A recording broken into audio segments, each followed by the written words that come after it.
If you are someone who was in your position and someone becomes sick in their life like that, what is Mhm. your advice on what that person can do, not only for that person they're taking care of, Mm, but also what is your advice to people who are around the caregiver, mm. um, of how they should interact with you? Because I think at that point in time, sometimes you don't know what to say to your friend, or you don't know what to say to the person who's sick. What would your recommendations be? Sure.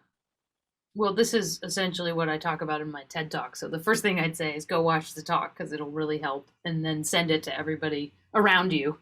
Um, but to really answer your question, I mean, if you're wanting to reach out to someone who is going through loss of any kind, as you mentioned, there's lots of different kinds of losses.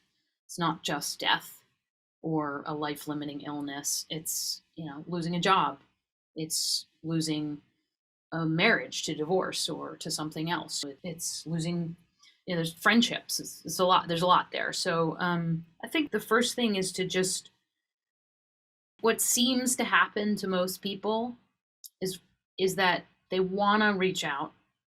I believe fundamentally everyone's good and kind and compassionate, and they want to reach out and say something to the person who's experiencing loss. And then the second after that impulse happens, there's like the self critic and the, I don't know, conditioned voices come in and say, well, they're busy. Who am I? I'm not close enough to them. I never know what to say in these types of situations. I don't want to bring it up.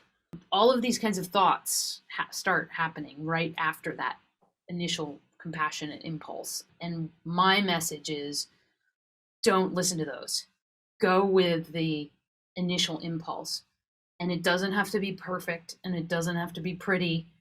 Um, and it doesn't have to be in a specific form, because a lot of people are like, but I don't want to email them, but maybe I should write a letter, but nobody writes letters anymore. Um, so it just pick a medium and write something, but write it truly from your heart, which for the most part is, I can't imagine what you're going through. I'm so sorry for your loss. I just can't stop thinking about you, and how hard this must be for you and X and Y and Z. And I love you, and no need to respond. And the important thing about that is, obviously, if you want to do more, you can put that in there. Like, I'm happy to help. Um, but the most important thing is to just do it and to just be truthful. In this day and age, not a lot of people want to hear about you're in my prayers, or my, like, there's some of that language that's floating around that's gotten a little hollow. So I always say, just say what, if you don't even know what to say, then say that, because that communicates to me that you understand kind of where I am, the person who's experiencing the loss, right? Because they don't know what to say either. I mean, what Right. is there to say about mortality? Like, um, so, and then the other key part there is no need to respond, because the people that are experiencing loss mostly are in some kind of a crazy, overwhelming vortex of, you name it, like arrangements to be made, terrible, despondent, horrible grief, such that they can't get out of bed, or they can't do the normal things, or they've got a house full of people showing up. Whatever stage they're in, they don't have time, really.